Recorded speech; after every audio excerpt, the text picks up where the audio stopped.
उदयपुर में, एक उदयपुर राजस्थान में है, वहां एक पंडित जी हुए श्री देवा पंडा जी। उनका नाम था देवा पंडा, बड़े अच्छे महात्मा। उदयपुर में ही वहां के जो राजा वहां पर रहते थे, उन राजा के पूज्य आराध्य देव का मंदिर था श्री ठाकुर जी का। वहां पर यह देवा पंडा जी भगवान की पूजा करते थे पुजारी जी के रूप में। पुजारी रूप में रह करके आप खूब पूजा करते थे।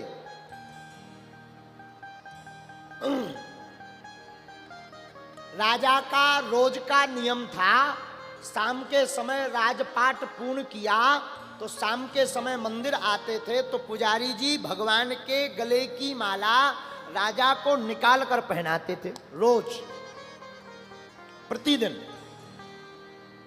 और राजा भगवान को प्रणाम करके वापस चले जाते थे। ये क्रम लगातार कई सालों से चला आ रहा था, बहुत वर्षों से। एक बार एक घटना घटी। बोले क्या? शाम ज्यादा हो गई, मंदिर का पट बंद करने का समय हो गया, राजा नहीं आए। खबर ली तो राजा आते भी नहीं दिखाई पड़े। राजा की कोई सूचना भी नहीं आई कि आएंगे या नहीं आएंगे। पट बंद होने का समय था तो पुजारी जी ने भगवान की आरती की और आरती करके जो है भगवान की जो माला राजा को पहनाते थे वो माला आज राजा आ नहीं रहे तो अपने गले में डाल ली, स्वयं पहन ली। पुजारी जी की उम्र होगी यही कोई 60 साल। ध्यान से सुनना, भगवान कहते हम भक्तों के हैं, भक्त हमारे हैं।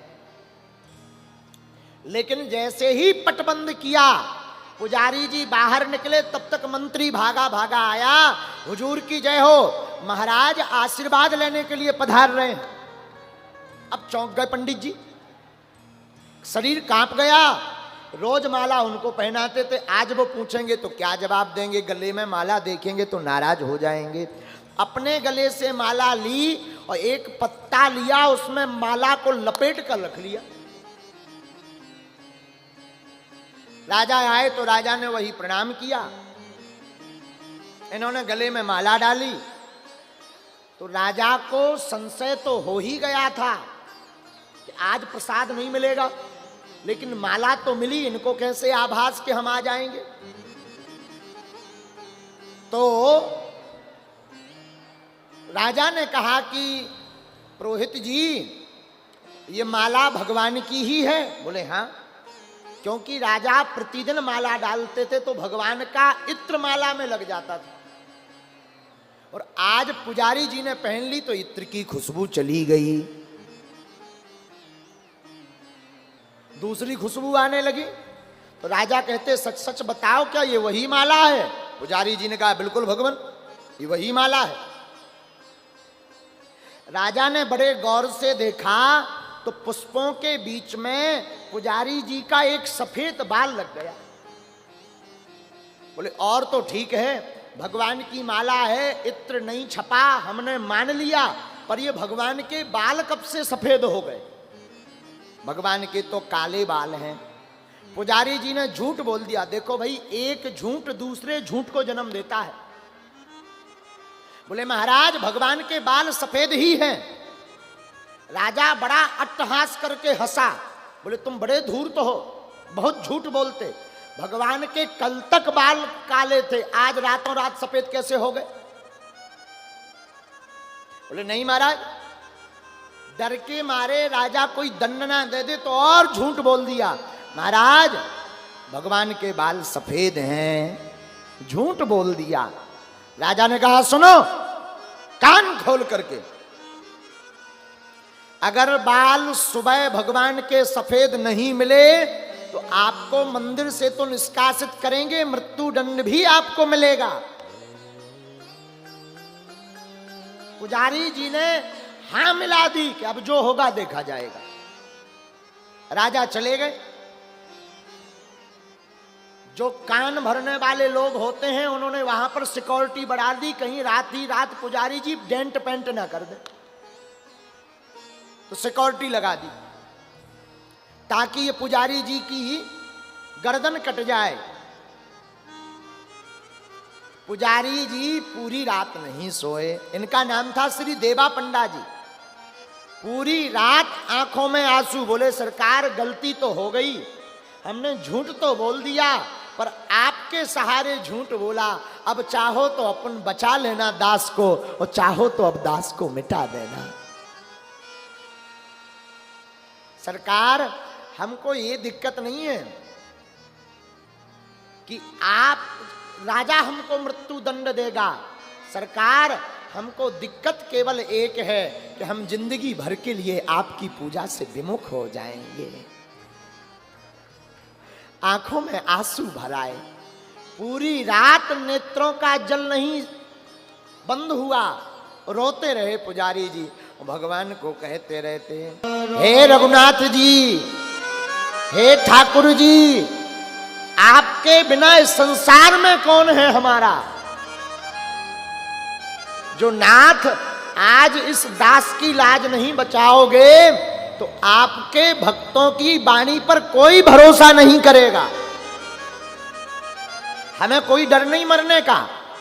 हमें हे ठाकुर जी, हे रघुनाथ जी, हमें डर यही है कि हम भक्त हैं, हमारे गले में माला है, हमने झूठ तो बोल दिया कि भगवान के बाल सफेद हैं। अगर सरकार प्रातः काल बाल सफेद नहीं मिले तो आज के बाद राजा के साथ साथ कोई भी भक्तों पर भरोसा नहीं करेगा। रोने लगे। प्रातः काल हुई, 4 बज गए सुबह के। राजा तैयार होकर आ गया स्नान करके।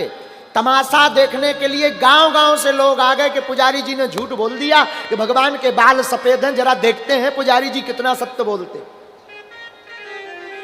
भीड़ लग गई मंदिर के बाहर, हजारों लोग। सुबह के 4 बजे पुजारी जी ने पट के बाहर से सेवा पूजा की, आरती की तैयारी की। पट खोले, आंखों में आंसू, शरीर कांप रहा कि या तो जीवन भर के लिए आज से पूजा बंद हो जाएगी या जीवन भर के लिए हम ठाकुर जी के हो जाएंगे। रोते रोते भगवान की पूजा प्रारंभ की, आरती की, और जैसे ही राम जी के, रघुनाथ जी के, ठाकुर जी के मुख दर्शन के लिए पट को खोला तो बड़ा आश्चर्य, अपने भक्त की रक्षा के लिए ठाकुर जी ने अपने काले बाल सफेद कर लिए। हाँ। सबने आंखों से देखा, आंखें मीड़ मीड़ देखा। राजा भी चौंक गया, अरे कल तक काले थे, ये सफेद रातों रात कैसे हो गए। सिक्योरिटी लगाई, सुरक्षा लगाई, डेंट पेंट हुआ नहीं, पुजारी जी अंदर आए नहीं, कहीं ऐसा तो नहीं पूजा करते वक्त नकली बाल लगा दिए हो सफेद। भैया राजा स्वयं मूर्ति के पास आया, ऐसे नहीं हम मानेंगे।